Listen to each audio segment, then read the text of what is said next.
Tetapi satu hal kami yakin dan percaya, Engkau sekali-kali takkan membiarkan dan meninggalkan kami. Karena Engkau mengasihi kami semua Tuhan. Bahkan Engkau telah rela mati di atas kayu salib untuk menebus kami, supaya kami menjadi satu di dalam Kristus. Terima kasih Tuhan, bersabdalah Engkau melalui hamba-Mu, sucikan, kuduskan hamba-Mu yang masih muda dan belum berpengalaman ini.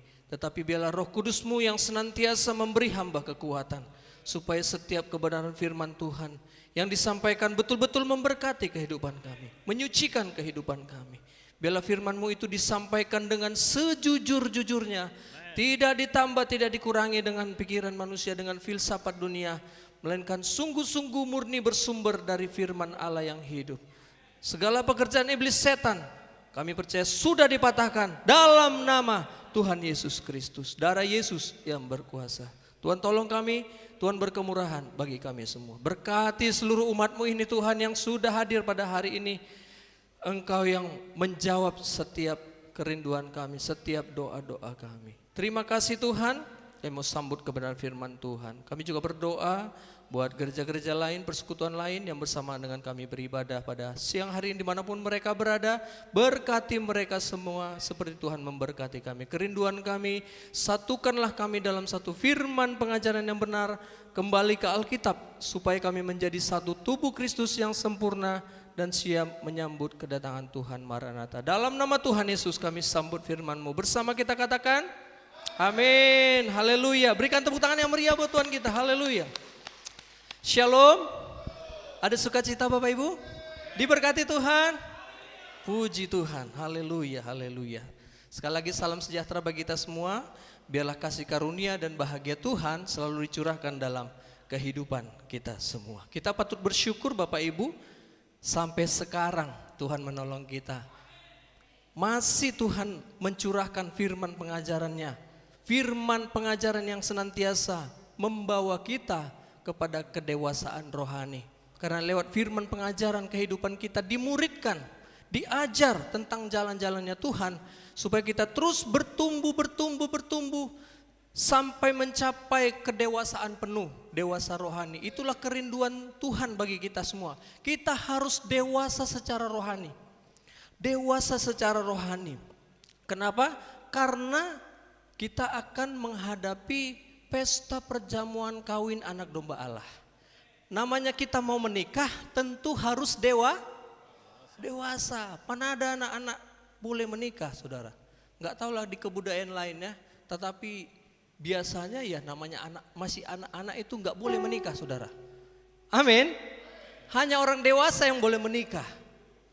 Artinya kehidupan kita juga nanti yang masuk ke pesta perjamuan kawin anak domba Allah itu adalah orang yang dewasa secara rohani.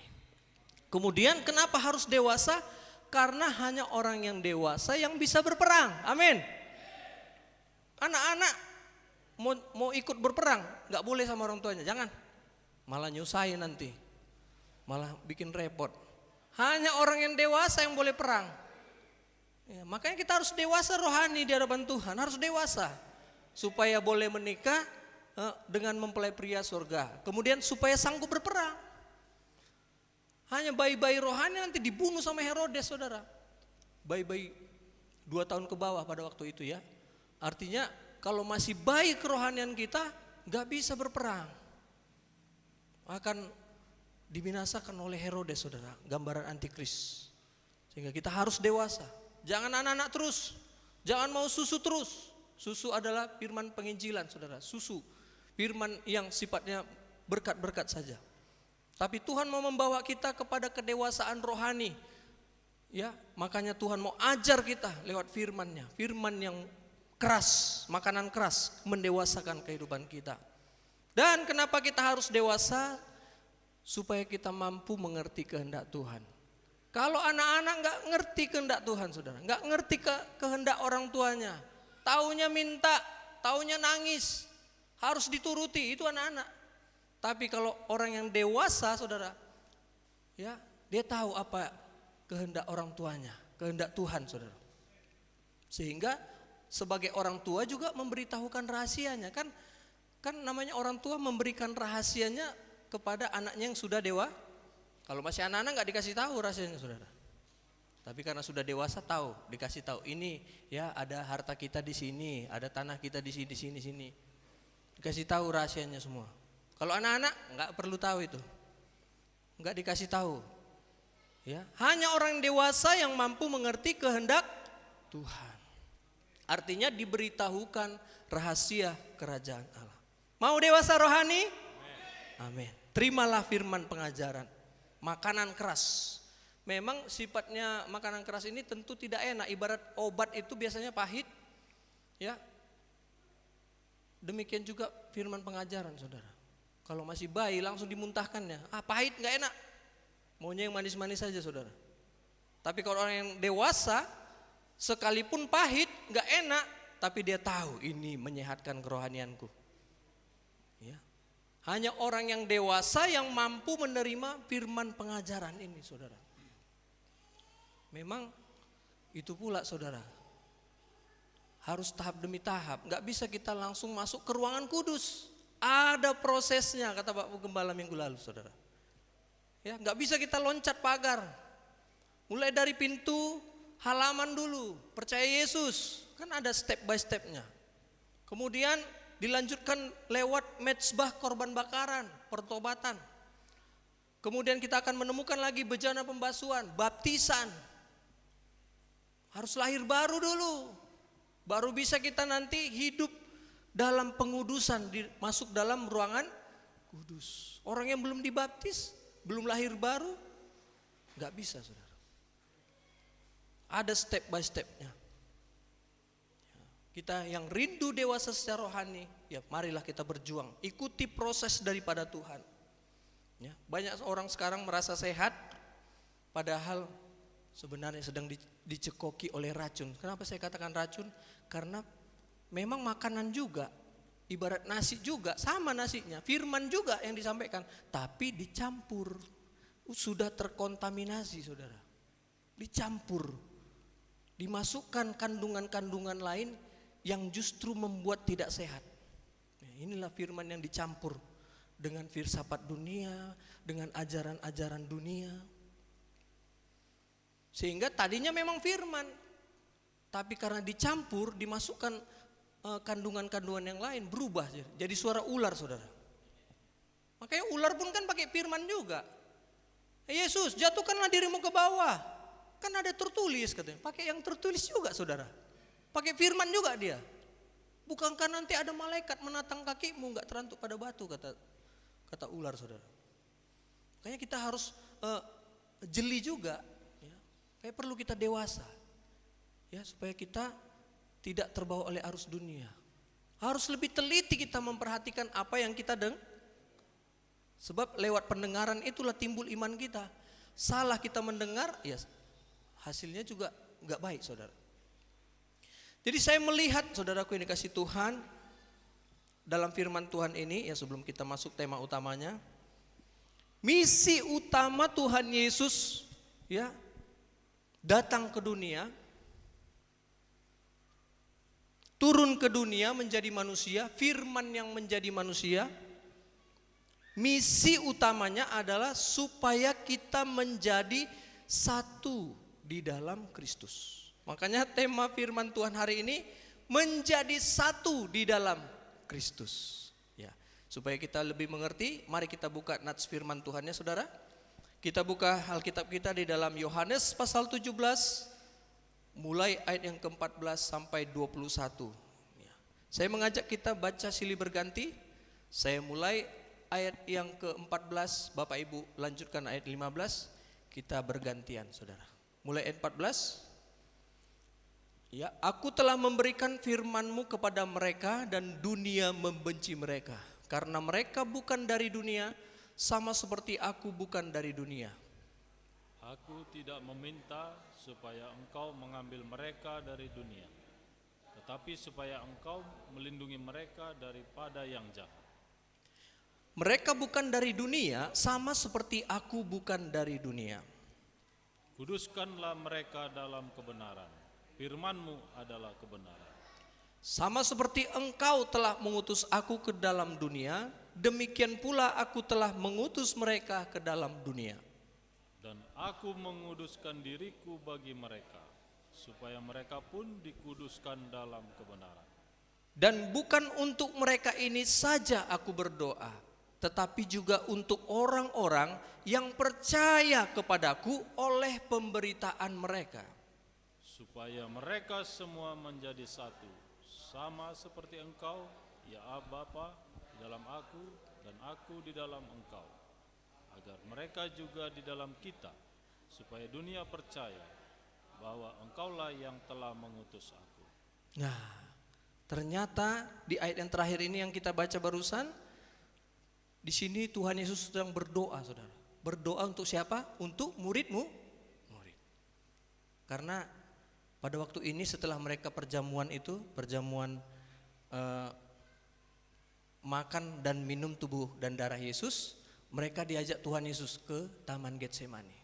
Di situ mereka banyak mendengarkan tentang Tuhan. Dan saat itu Yesus berdoa untuk murid-muridnya. Dan di dalam doa ini, ya, Yesus dengan jelas berkata, aku dan Bapa adalah satu. Masih ada juga murid yang gak ngerti, saudara. Aduh Tuhan, udahlah tunjukkan aja lah Bapa itu kepada kami. Ya, gimana? Masih kan kau gak mengerti? Aku dan Bapa adalah satu. Gak ngerti juga, saudara. Itulah kalau Roh Kudus belum dicurahkan, saudara. Makanya hanya Roh Kudus yang mampu membantu kita, membuat kita mengerti seluruh rahasia kerajaan Allah ini, saudara. Kalau dengan pikiran manusia kita, kepintaran kita, oh bukan gak banyak orang pintar di luar sana, saudara. Tapi soal baptisan pun belum tamat.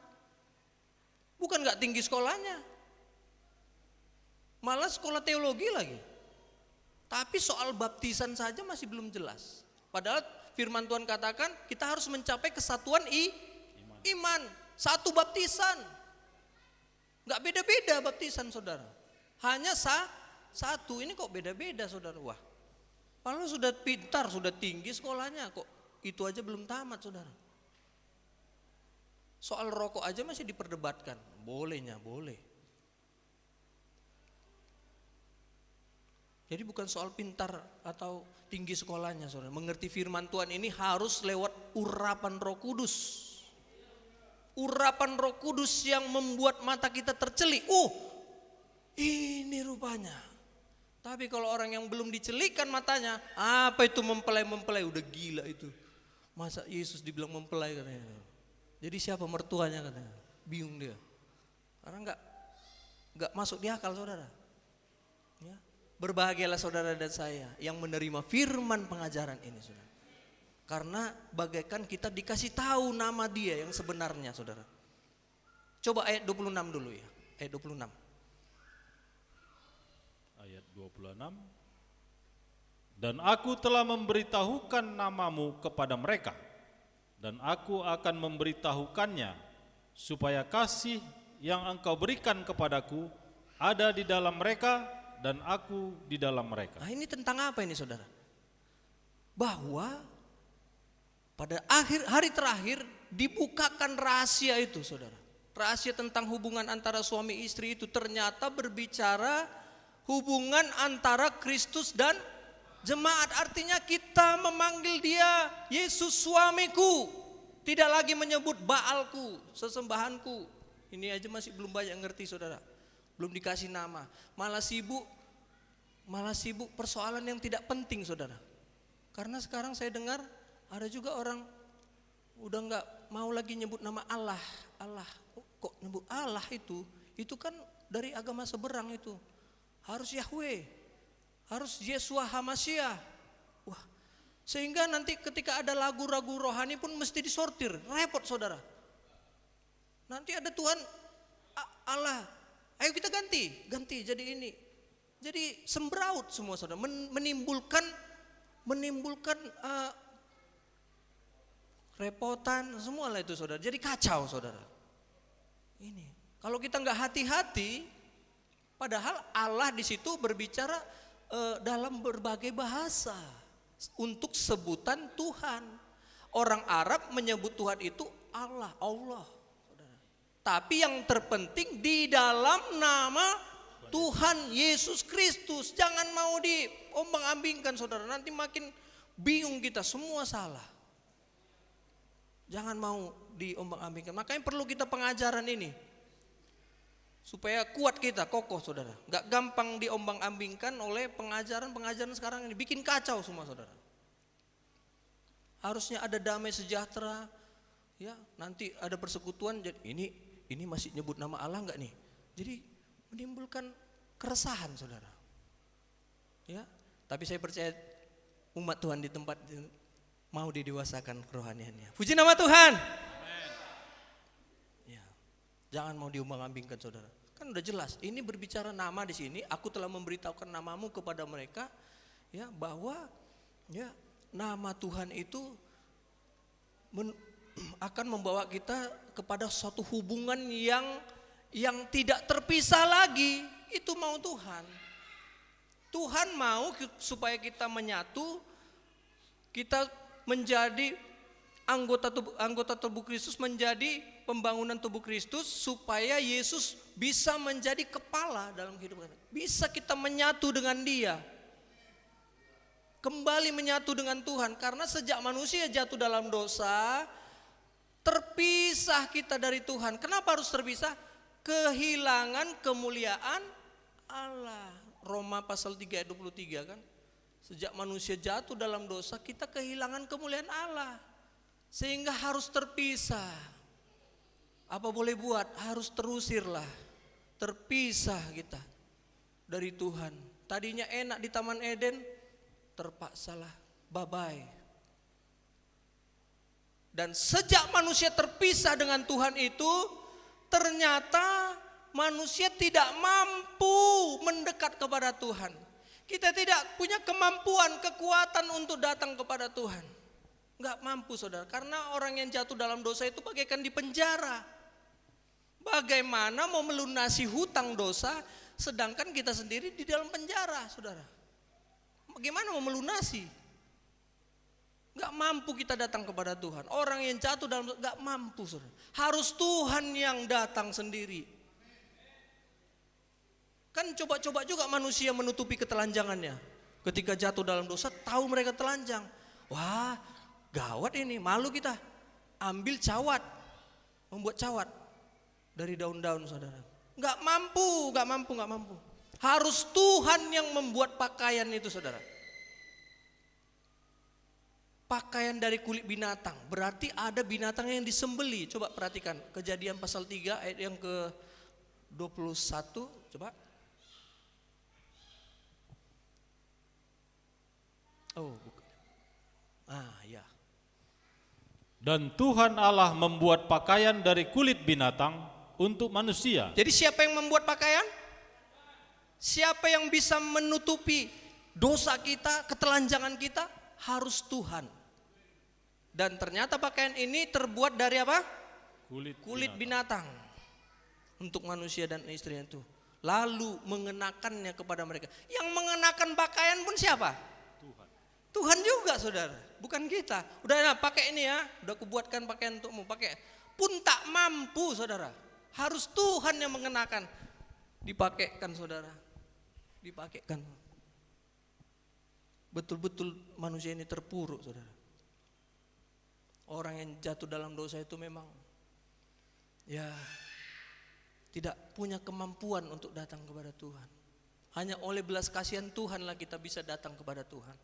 Berbahagialah saudara dan saya mampu datang ya menerima kasih Tuhan itu saudara. Ya. Ini meningkat terus saudara. Kulit binatang ini untuk satu keluarga.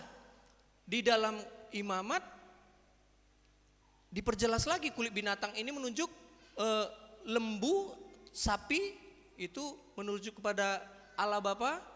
Kemudian kambing domba Yesus Kristus, dan juga apabila tidak mampu atau kurang mampu, kurang kaya saudara bisa dibilang, maka bisa juga dengan burung tekukur, Roh Kudus. Jadi lengkap ya, Allah Bapa, Yesus Kristus, Roh Kudus, bisa saudara. Itu untuk menutupi dosa satu bangsa Israel pada waktu itu. Mereka harus beribadah menurut pola yang ditunjukkan Tuhan kepada Musa. Jadi ketika umat Tuhan pada waktu itu berdosa, mereka harus datang ke kemah dan memberikan binatang untuk dipersembahkan. Amin saudara. Entah itu lembu sapi kalau dia orang yang punya banyak ternak, bisa juga kambing domba atau burung tekukur. Dan itu dipersembahkan di mezbah korban bakaran untuk menyucikan. Darahnya dioleskan ke tanduk-tanduk mezbah itu saudara. Barulah diampuni dosanya. Karena kalau enggak saudara, binasa saudara. Dan ini menunjuk terus. Untuk menutupi dosa dunia, ternyata anak domba itu merujuk kepada anak domba Allah yang tersembelih. Untuk menebus dosa dunia, dosa kita semua. Makanya ketika Yohanes Pembaptis melihat Yesus, lihatlah anak domba Allah yang menghapus dosa dunia, bukan lagi satu bangsa. Dunia Yesus katakan, padahal waktu itu umat Tuhan itu hanya Israel loh. Coba Yohanes pasal yang pertama ya, ayat yang ke 29 ya. Pada keesokan harinya, Yohanes melihat Yesus datang kepadanya. Dan ia berkata, lihatlah anak domba Allah yang menghapus dosa dunia. Wow, luar biasa. Darah Yesus, darah anak domba Allah ini mampu menghapus dosa dunia. Karena darahnya itu suci tak bernoda, tidak bercacat celah, tidak pernah berbuat dosa. Yesus tidak pernah sekalipun melanggar perintah Tuhan. Darahnya mahal saudara, mampu menyucikan dosa kita semua. Karena hanya orang yang tidak berdosa yang mampu menebus dosa. Sehingga bagi kita yang percaya, tadinya kita dihukum, tadinya kita hidup tanpa pengharapan, tanpa Allah. Oleh korban Kristus, kita menjadi umat kepunyaan Tuhan. Warga kerajaan sorga, ada harapan saudara dan saya untuk masuk surga saudara. Kalau dulu gak ada itu, gak ada cerita saudara, gak layak kita. Mohon maaf kalau Pak Guru saya saudara selalu katakan, kita ini agak kasar memang, kita ini bangsa anjing babi saudara. Bangsa anjing babi katanya.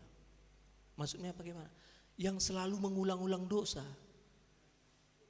Kita selalu mengulang-ulang dosa cenderung kita. Anjing kembali lagi ke muntahnya, babi sudah mandi bersih, balik lagi ke kubangannya. Itulah kita saudara. Kalau orang yang belum dijamah Tuhan, hanya mau percaya sesuatu yang menyenangkan, yang menguntungkan dirinya. Hanya mau percaya kepada firman Tuhan yang dirasa, oh ini menguntungkanku nih. Karena firman Tuhannya tentang memberkatiku. Ketika aku nanti kasih sekian, akan dilipat gandakan Tuhan, akan Tuhan memberkati. Aku percaya, ku percaya janjimu ajaib. Mohon maaf, sampai di luar saudara, dukun sama dukun pun percaya saudara. Kalau yang dibilang dukun itu menguntungkan, kau nanti begini, kau nanti dapat untung segini, percaya, oh iya. Tapi kalau coba yang disampaikan yang gak enak, kamu harus menderita, harus pikul salib, harus begini, gak boleh makan darah, gak boleh ini. Kalian aja lah dulu.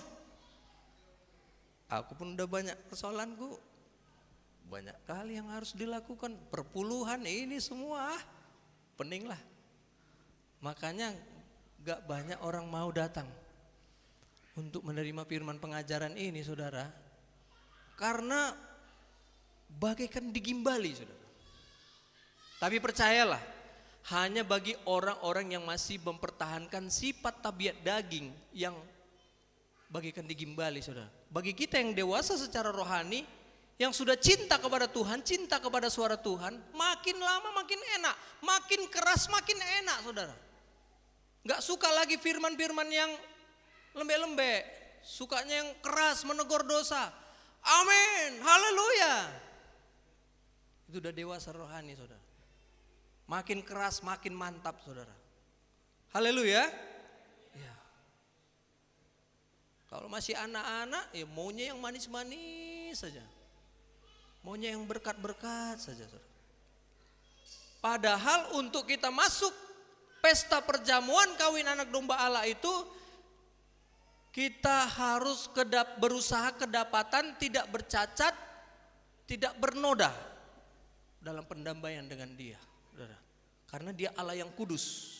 Kan tadi kita jatuh dalam dosa, kehilangan Shekinah glory, kemuliaan Allah. Tuhan mau kembalikan supaya kita kembali sama mulia dengan Dia. Makanya Matius pasal 5 ayat yang ke-48 di situ dikatakan, haruslah kamu apa? Sempurna. Coba Matius 5.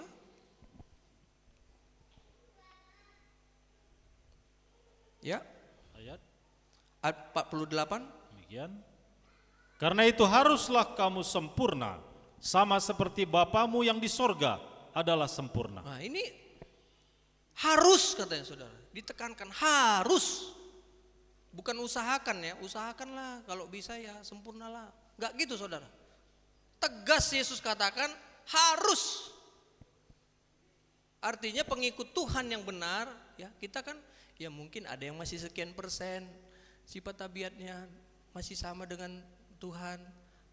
Ada yang sudah sekian persen, ada yang masih minus, saudara. Ya, tapi kita terus berjuang. Tapi Tuhan katakan kamu harus sempurna loh.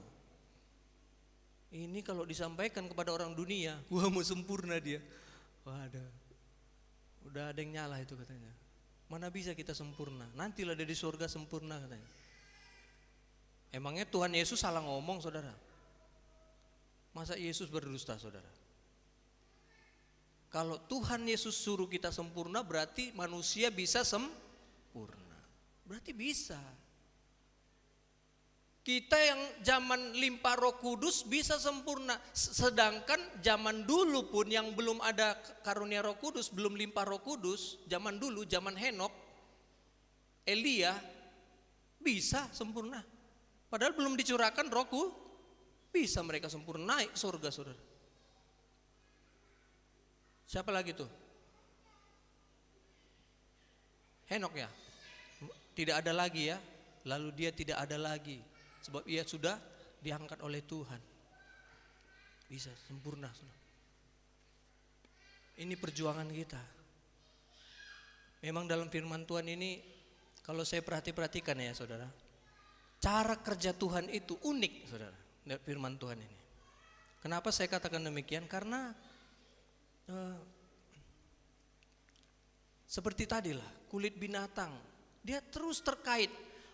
Masa lalu dengan masa yang akan datang itu bisa terkonek dia, saudara. Unik sekali kerja Tuhan ini, luar biasa. Kan pada waktu Adam dan Hawa, Tuhan membuat pakaian dari kulit binatang, saudara. Jauh sebelumnya itu kan. Tahu-tahu ternyata itu ada kaitannya, ada koneksinya dengan anak domba Allah, Tuhan Yesus Kristus. Luar biasa. Kemudian saya perhatikan lagi Abraham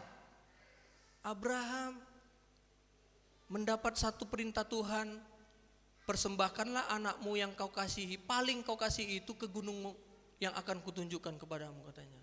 Akhirnya Abraham pasrah, oke, karena ini perintah Tuhan, aku turuti, saudara. Stop kata Tuhan, telah kulihat sekarang bahwa engkau takut akan Tuhan.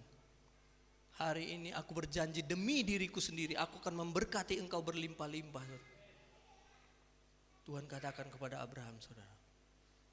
Ternyata dibalas sama Tuhan, saudara. Tuhan pun rela menyerahkan anaknya yang tunggal, Yesus Kristus.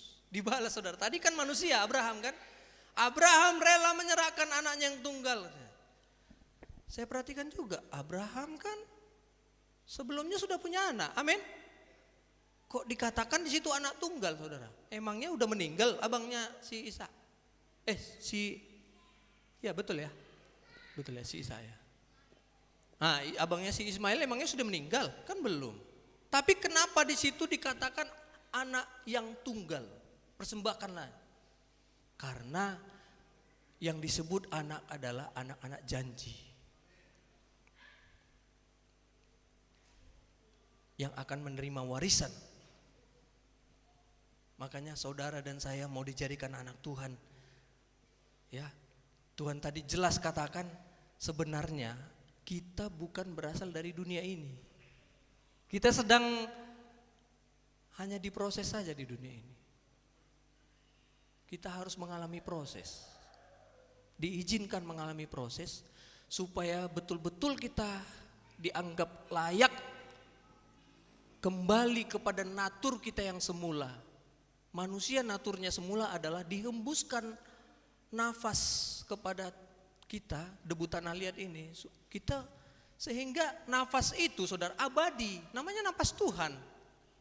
Kalau nafas kita ya habislah begitu saja kan. Tapi nafas Tuhan itu abadi, dihembuskan ke debu tanah.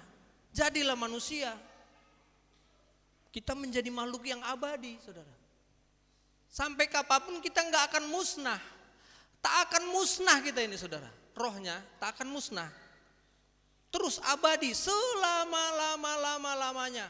Yang jadi persoalan mau kemana ini sekarang? Mau kemana kita? Mau kemana kita pilih? Surga atau neraka? Haleluya, puji Tuhan. Jangan sampai kita masuk ke dalam tempat kegelapan yang paling gelap itu saudara. Jadi saudaraku yang dikasih Tuhan, ketika kita meninggal sebelum Tuhan datang,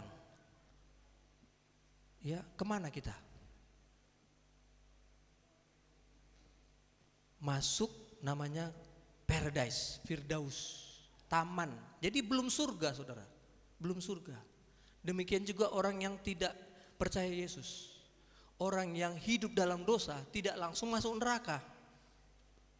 Ada satu tempat kalau bahasa teologinya itu Hades. Jadi tempat ini sudah terasa suasana sorga. Tapi masih bisa melihat. Masih bisa lihat. Makanya orang kaya itu ya dia bisa lihat. Amin. Dia bisa melihat dia si Lazarus itu. Wih, enak kali Lazarus itu di pangkuan Abraham. Aku di sini kepanasan. Di Hades ini. Aduh, cemplungkanlah, suruhlah Lazarus itu. Nyuruh-nyuruh pula lagi deh saudara. Disuruhnya Bapak Abraham. Banyak kali perintahnya saudara. Udah terbiasa dia nyuruh-nyuruh di dunia. Bapak Abraham pun disuruhinya saudara. Luar biasa, disuruh-suruh. Suruh dulu Lazarus cemplungkan, panas ini, panas. Kan udah enak kok selama di dunia. Berarti Hades ini masih bisa melihat. Tapi kalau di neraka betul-betul kegelapan yang paling gelap saudara. Jadi neraka itu coba saudara bayangkan, tutup mata saudara, gelap paling gelap, kemudian panas, api belerang. Bagaimana lah itu suasananya saudara? Sudah tak bisa melihat apa-apa, kegelapan yang paling gelap. Di sana terdapat ratap dan kertak gigi, kemudian ada ulatnya tidak mati-mati, apinya tidak padam-padam. Wih, ngeri kali ya. Inilah tempat bagi orang-orang yang tidak mau bertobat, saudara. Kalau kita perlu kita sekali-sekali merenungkan, ya. Aku layaknya ini ketika aku meninggal masuk kemana, condong kemana? Itu harus sekali-kali perlu kita renung-renungkan. Jangan kita ngeflow aja di dunia ini saudara, enak-enak, wah pokoknya dosa nanti tinggal minta ampun, nah, enak-enak aja kita saudara. Terkejut nanti kita. Amin. Makanya firman pengajaran ini ketika disampaikan, wah terhunus kita.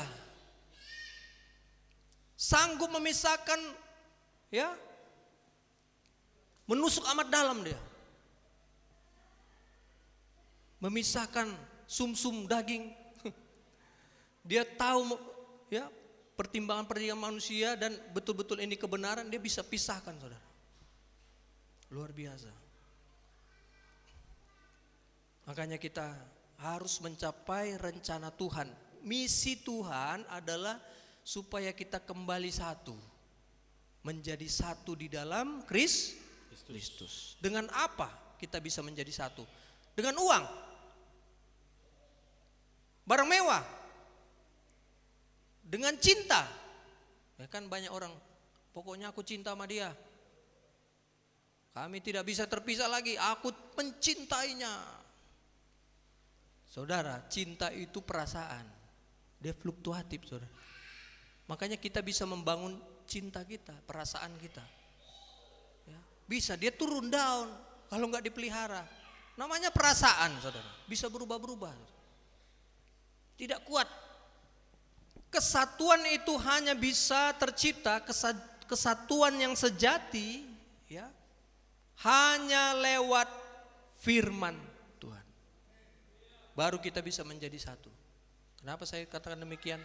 Karena lewat firman Tuhan inilah kita nggak berani macam-macam.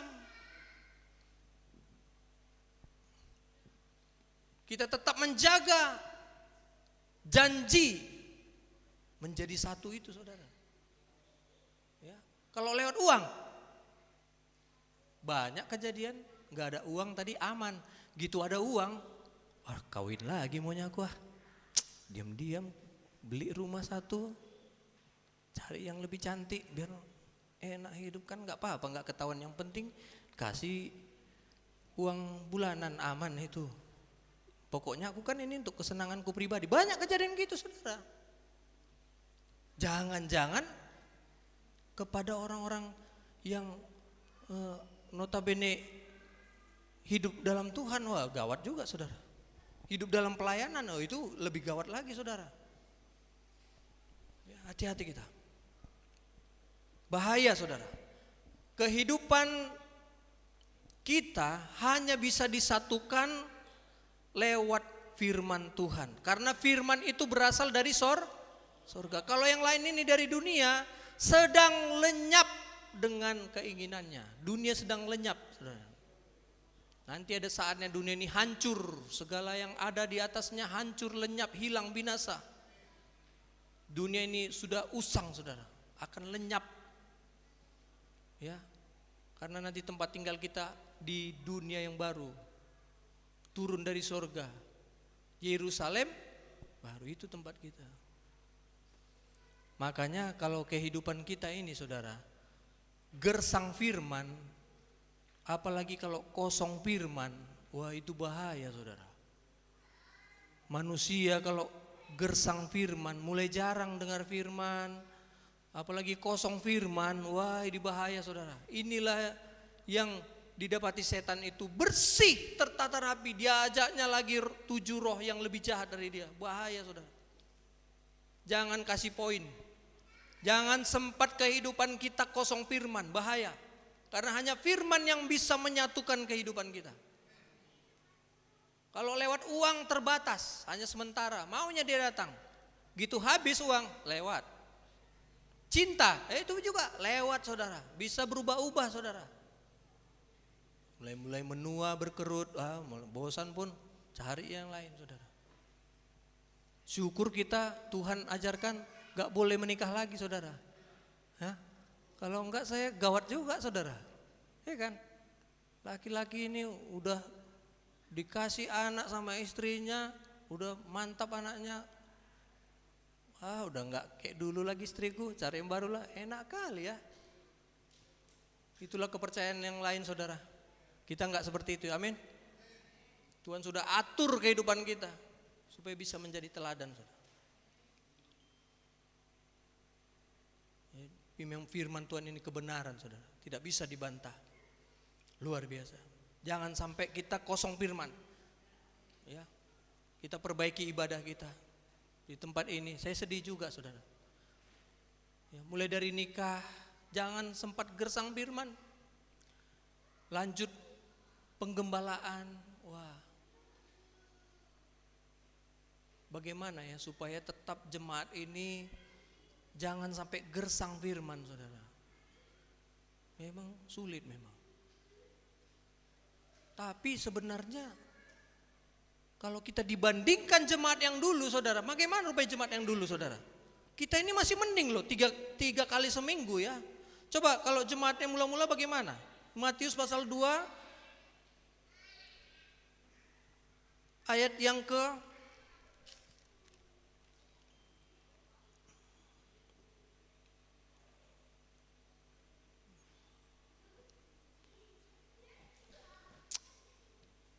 42.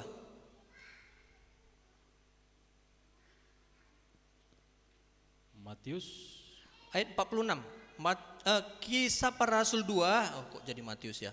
Kisah para Rasul 2 ayat yang ke-46. dengan bertekun dan dengan sehati mereka berkumpul tiap-tiap hari dalam bait Allah. Ya, di mana mereka berkumpul? Di mana? Bait Allah. Bukan di rumah masing-masing ya. Dengan bertekun dan dengan sehati mereka berkumpul tiap-tiap hari. Itu tiap hari pula, gawat saudara. Mau saudara begini? Sanggup kita? Nah, inilah kalau firman pengajaran saudara. Makanya belum 100% kita. Belum masih jauh. Dibandingkan dulu. Ini malaikat rupanya orang nih. Kan masih manusia ini saudara. Belum malaikat mereka. Mereka sama kayak kita, manusia juga. Tapi bisa mereka tiap-tiap hari kumpul di bait Allah. Luar biasa, tiap hari ke gereja. Kalau kita terapkan ini, kurasa enggak lah. Mulai dari saat itu banyak murid-murid tidak lagi mengikut GBI Anugerah. Terlalu keras. Masa tiap hari jadwal ibadahnya, mau kapan lagi kerja? Enggak makan lah, kalau kami dikasih uang tiap bulanan boleh juga lah. Tapi bagaimana? Tiap-tiap hari mereka kumpul di bait Allah saudara. Memecahkan roti di rumah masing-masing. Itulah kalau memang dorongan Roh Kudus luar biasa saudara. Makanya kita perbaiki. Tujuannya apa? Supaya kita tetap limpah firman. Manusia hidup bukan dari roti saja, jangan kita lupa itu.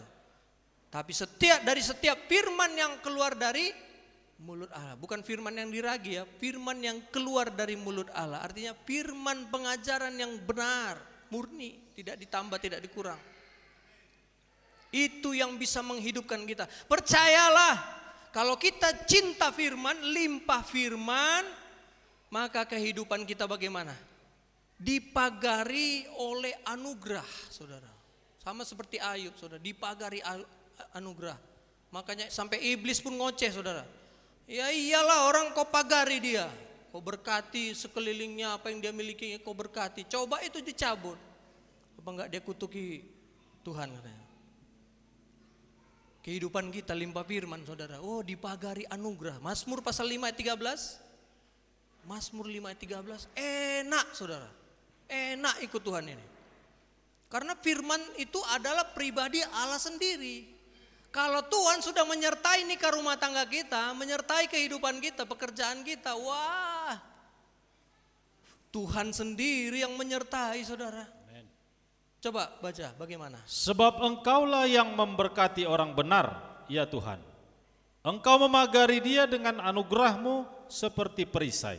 Ya, jadi sebenarnya kehidupan orang benar itu diberkati. Abraham diberkati, Isa diberkati, Yakub diberkati, Yusuf diberkati. Klaim janji Tuhan. Kenapa kita diberkati? Supaya kita bisa memberkati, bukan untuk diri sendiri ya, bukan. Itu orang fasik saudara. Tuhan rindu kita menjadi berkat. Makanya jangan kita asal ada orang kaya, kau sukar masuk surga kau. Memang betul, ada firmannya, orang kaya sukar masuk kerajaan Allah. Lebih mudah unta masuk lubang jarum katanya. Wah gawat saudara. Jangan sampai harta kita justru menyulitkan kita masuk kerajaan surga. Karena mau kita bawa semua, mobil kita, rumah kita, masuk semua surga saudara. Gak bisa. Malah gak terangkat saudara. Kehidupan kita ini harus limpah firman. Ada amin saudara? Amen. Ya. Jadi apa tandanya orang yang hidup dalam Tuhan? Tadi dikatakan di dalam Yohanes 17, tandanya dibenci dunia, saudara. Kembali, Yohanes 17 ayat 14. Karena ketika kita hidup di dalam Tuhan, firman Tuhan, kita menjadi satu dengan Tuhan, kita dikatakan bukan lagi berasal dari dunia ini. Kita menjadi warga kerajaan sorga, sehingga kita dibenci dunia. Coba ya. Aku telah memberikan firman-Mu kepada mereka, dan dunia membenci mereka. Ya, kalau saudara mau diberi firman, siap-siap dibenci. Kalau saudara terima firman, tandanya saudara dibenci. Kan ini jelas. Aku telah memberikan firman-Mu kepada mereka, dunia membenci mereka. Karena ketika saudara diberikan firman, saudara berpindah kewargaan kerajaan sorga. Tadinya orang dunia pindah, statusnya sudah berubah, saudara. Menjadi warga kerajaan sorga. Sah, tidak bisa diganggu gugat. Ini warga kerajaan sorga. Meterainya adalah Roh Kudus, saudara. Sah, menjadi warga kerajaan. Punya hak, punya tempat. Yesus sudah mempersiapkan tempat bagi kita. Supaya di mana dia berada, di situ pun kita berada, saudara. Jangan khawatir kali di dunia ini, saudara. Itu penderitaan, kesusahan, itu proses itu. Jangan pusing kali, saudara. Yang terpenting jangan status keluargaan kita jual demi semangkuk kacang merah. Jangan, saudara. Pertahankan apa yang ada pada kita. Jangan kita tinggalkan firman pengajaran, saudara. Hanya karena perkara-perkara di dunia ini. Itu namanya pengkhianat, saudara. Orang yang tadinya diberkati Tuhan, menerima firman pengajaran yang benar, tahu-tahu ditinggalkan, saudara. Karena kekayaan tipu muslihat dunia ini sama dengan Yudas Iskariot. Kenapa dia tinggalkan Yesus? Hanya berapa uang? 30 keping perak ya. Ditinggalkan, habis aku beli rumah. Capek juga jadi bendara sini, tak kemana-mana, ke sini, ke sana, ke sini, kata Yudas.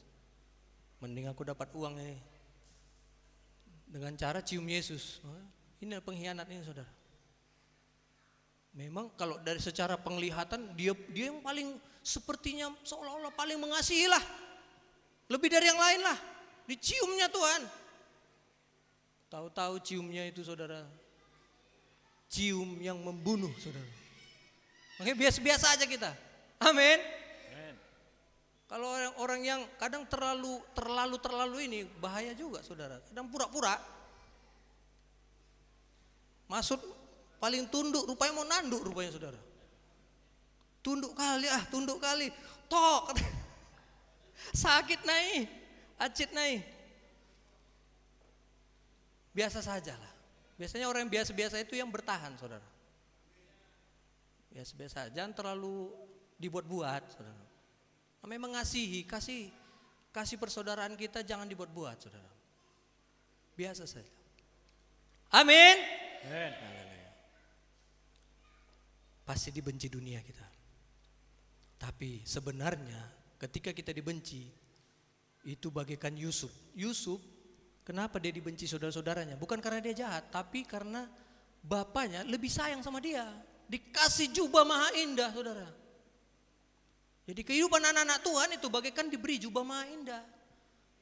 Layak kita melayani Tuhan, menyebut nama Tuhan, bersuka cita karena Tuhan, beribadah menikmati hadirat Tuhan. Orang dunia cemburu, enak kali sih orang ini. Kami di sini Margon mesti tunduk begini segala macam. Orang ini enak aja langsung pulang. Enggak capek, bisa kusuk di rumah nonton TV. Kami masih harus mengadakan ritual ini itu. Wah. Dibenci, saudara. Tapi itu semua adalah proses. Yusuf harus mengalami proses, saudara.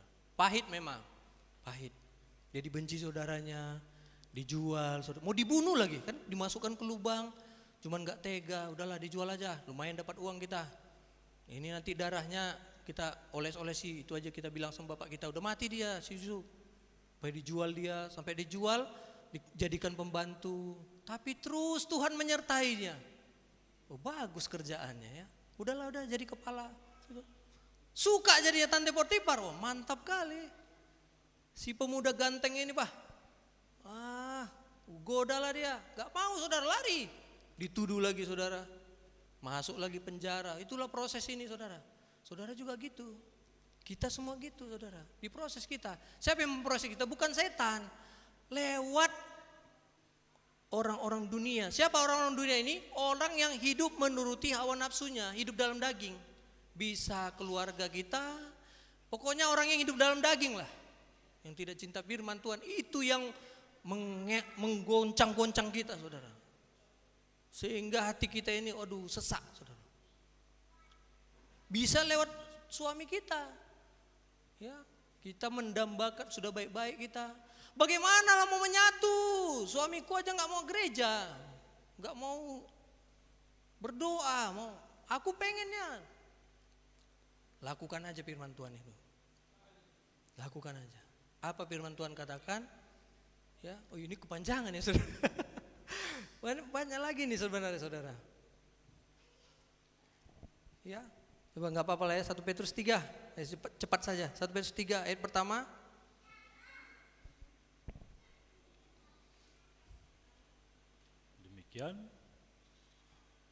Demikian juga kamu, hai istri-istri, tunduklah kepada suamimu, supaya jika ada di antara mereka yang tidak taat kepada firman, mereka juga tanpa perkataan dimenangkan oleh kelakuan istrinya. Ya, inilah kerinduan dalam nikah rumah tangga. Istri memenangkan suami. Kenapa bisa timbul ayat seperti ini? Berarti sejak zaman dahulu banyak suami-suami yang tidak taat pada firman. Makanya timbul ayat ini, saudara. Lebih banyak istrinya yang datang ibadah, istrinya yang giat beribadah, suaminya mabuk-mabuk, suaminya macam-macam, gak genah lah, saudara. Lebih banyak istri-istri yang datang sungguh-sungguh beribadah, bergumul.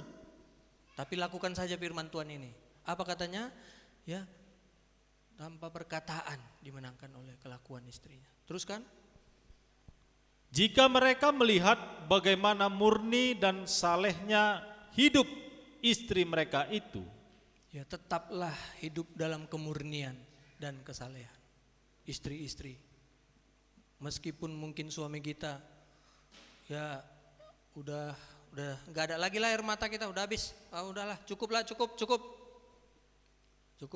udah nggak tahan lagi, ya. Tapi tetap lakukan firman Tuhan ini. Masih ada air mata untuk orang-orang suami yang belum bertobat, terus doakan aja. Jangan jemu-jemu, saudara. Entah apa nanti Tuhan perbuat, itu urusan Tuhan. Urusan kita hidup dalam kemurnian, hidup dalam kesalehan. Amin, saudara. Amin. Teruskan. Ayat yang ketiga, perhiasanmu janganlah secara lahiriah, yaitu dengan mengepang-ngepang rambut, memakai perhiasan emas, atau dengan mengenakan pakaian yang indah-indah. Nah ini kebanyakan wanita sekarang salah. Wow, oke lah, salon aku sekarang, diet aku biar cantik, biar tahu dia. Perhiasan sesungguhnya bukan ini, saudara. Amin. Teruskan. Tetapi perhiasanmu ialah manusia batiniah, yang tersembunyi dengan perhiasan yang tidak binasa, yang berasal dari roh yang lemah lembut dan tenteram, yang sangat berharga di mata Allah. Wah, istri-istri, wah, ini luar biasa, saudara. Kalau mampu seperti ini, saudara, mengenakan perhiasan batiniah, saudara, wah, luar biasa, saudara. Ini udah jarang sekarang. Kenapa? Karena lebih suka perempuan orang sekarang pengennya jadi Korea, saudara, Korea. Nah itu lebih enak dirasanya jadi gadis Korea. Wah, cantik putih, mantap. Sinjui. Nah, ini saudara. Bukan sibuk mengenakan perhiasan batiniah. Lebih sibuk, maunya aku dioperasi lah, disuntik lah ini biar agak besar, segala macam. di feelingnya ini dikasih disita apa saudara. Akhirnya jadi lebih mirip avatar saudara. Makin aneh. Bukannya perhiasan batinia saudara, waduh gawat. Istri-istri zaman, mari perempuan-perempuan, kenakanlah perhiasan batinia. Jangan bangga menjadi tuan atas suami kita. Jangan jadi Isabel saudara. Ini banyak juga istri-istri ya bangga mengatur suami. Ya, di bawah ketekku. Malu saudara, malu. Ya, kebanggaan istri itu tunduk kepada suaminya. Coba teruskan, nggak percaya? Firman Tuhan yang katakan, teruskan. Makanya ini kalau saudara perhatikan ayat 1 sampai 6 itu untuk istri. Untuk suami ada berapa ayat? Cuman 1 saudara. Coba teruskan dulu. Sebab demikianlah caranya perempuan-perempuan kudus dahulu berdandan, yaitu perempuan-perempuan yang menaruh pengharapannya kepada Allah. Mereka tunduk kepada suaminya. Bagaimana dahulu perempuan berdandan? Wah, pelan kan amin ya. Enak kali dia tunduk. Uang yang dikasihnya pun cuma segini, cukup buat beli beras seminggu. Banyakan kerokok di gimana mau tunduk model kayak gitu? Ya salah sendiri dulu, kenapa pilih yang begitu? Ya bergumul, doakan. Kalau ada suami lagi jatuh, doakan, angkat, bantu, tolong. Suami istri penolong, bukan penodong saudara. Kalau ada suami yang ya lemah ya bantu dia, supaya dia lebih percaya diri lagi. Jangan makin ditekan, makin bodoh nanti saudara. Istri zaman now saudara banyak sekarang, wah lebih milih nonton Korea sehingga sampai tengah malam nanti bangun pun saudara jadi siang-siang jam 8 jam 9 baru bangun saudara. Anak pergi sekolah enggak sarapan saudara. Wah ini gawat saudara. Ini ayat terakhir ya. Nanti kelamaan saudara. Amsal pasal 31. Bagaimana seharusnya istri ini tidak hanya menunjuk perempuan ya, tapi kita juga sebagai gereja Tuhan. Amin saudara. Coba Amsal 31 ya. Coba ayat pertama. Inilah perkataan Lemuel, raja Masa yang diajarkan ibunya kepadanya. Tunggu sebentar ya. Ayat 10 ya. Salah, ayat 10. Istri yang cakap siapakah akan mendapatkannya? Ia lebih berharga daripada permata. Terus. Hati suaminya percaya kepadanya. Suaminya tidak akan kekurangan keuntungan. Wow, luar biasa. Terus. Ia berbuat baik kepada suaminya dan tidak berbuat jahat sepanjang umurnya. Ayat 15. Ia bangun kalau masih malam, lalu menyediakan makanan untuk seisi rumahnya dan membagi-bagikan tugas kepada pelayan-pelayannya perempuan. Nah, ini penyakit perempuan sekarang saudara, malas masak saudara. Kalau karena kerja capek segala macam, udah beladang segala macam, masih dimaklumi. Ini malas karena udah begadang nonton drakor saudara. Nah, ini yang gawat, tak terampuni saudara. Padahal perempuan itu akan cantik kelihatan oleh pandangan laki-laki kalau dia rajin, amin. Kemudian kalau dia tunduk, itu cantik saudara. Perempuan yang nggak kasar, nggak mengandalkan kekuatan itu. Makanya kan Agnes Monica sekarang kok jadi lari ke sana ya? Kan makin nggak jelas saudara. Kok jadi kayak laki-laki sekarang? Dulu cantik kali kulihat. Mengandalkan kekuatan saudara. Padahal kekuatan perempuan, kecantikan perempuan kelemah lembutan. Dan dia harus bangun Masih malam, saudara. Menyediakan makanan untuk seisi rumahnya. Wow. Lebih sering mana? Kalau saya di rumah, saudara, lebih sering istri saya duluan bangun, saudara. Baru dibangunkannya saya, doa. Ya. Jangan pula nanti anak-anak kelaparan, enggak ada apa-apa, saudara. Pokoknya disediakan lah. Harus menjadi perempuan yang cakap, istri yang cakap, saudara. Ya. Ayat yang sudahlah, nanti kebanyakan nanti istri, wah nggak enak. Besok minggu depan laki-laki semua yang datang, saudara. Asik ke perempuan terus, saudara. Ini kuncinya, saudara. Ini terakhir ya, agak panjang kan ini. Mazmur 56 ayat yang ke-9.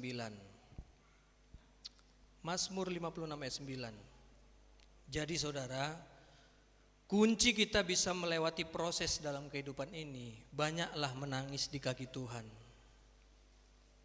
Banyaklah menangis di kaki Tuhan.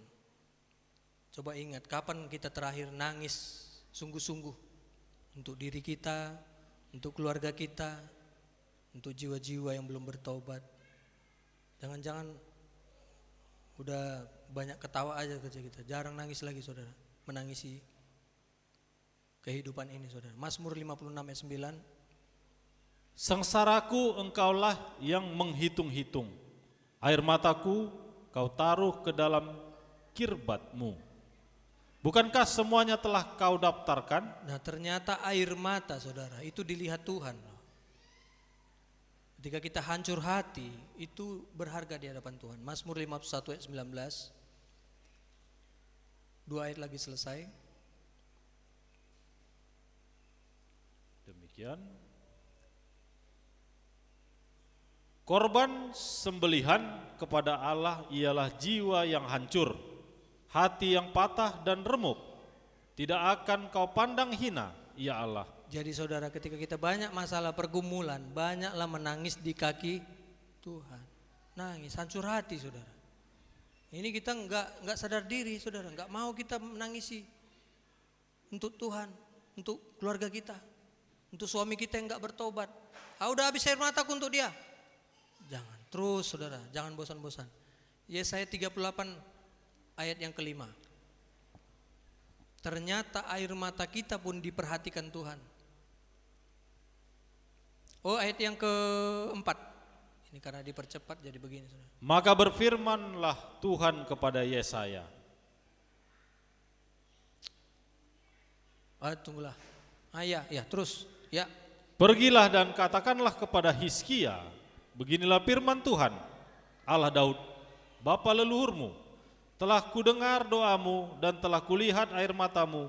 Sesungguhnya aku akan memperpanjang hidupmu 15 tahun lagi. Apa yang didengar Tuhan? Doa. Apa yang dilihat Tuhan? Air mata. Hancur hati. Doa sama Tuhan. Tangisi kehidupan kita, dosa-dosa kita. Tangisi keluarga kita. Jangan biari gitu aja, saudara. Menangis. Bukan pura-pura nangis ya, kita kan kadang karismatik, pandai kali kita. Padahal gak ada air matanya, saudara. Dari dalam hati ya. Kalau dari dalam hati gampang kita nangis. Ya, sampai batin kita ini ngomong sama Tuhan. Gak ngomong pun kita, wah, rasa-rasanya tersampaikan semua, saudara. Amin. Gak ngomong pun kita, aduh, cukup bahasa air mata. Dia apa? Bagaimana lagunya tuh?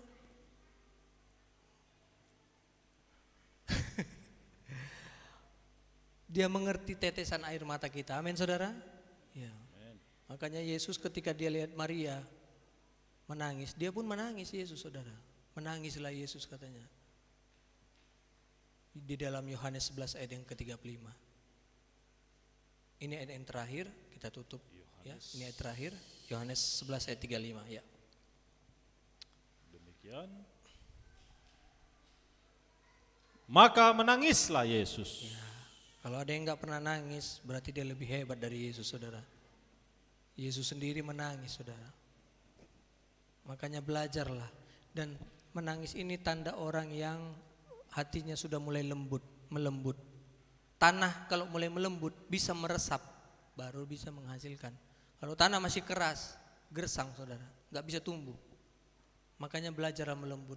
Lewat tangisan kita, tanah mulai melembut, saudara, sehingga mulai tumbuh-tumbuh, bisa menjadi ladang Tuhan. Amin, saudaraku. Amin.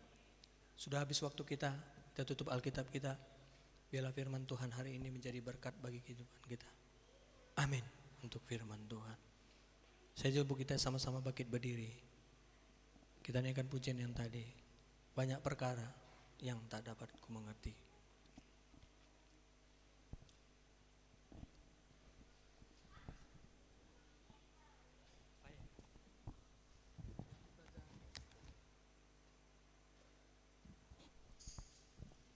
Haleluya. Allah mengerti, Allah peduli segala persoalan yang kita hadapi. Kita percaya bahwa firman itu meneguhkan kita. Kita mari bangkit berdiri. Kita sembah Tuhan sebentar sebelum kita berikan persembahan kita.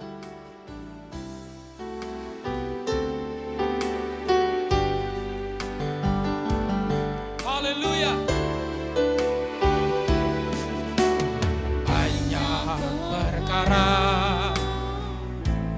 Yang tak dapat ku mengerti, mengapakah harus terjadi di dalam kehidupan ini. Satu perkara yang tersimpan, yang ku simpan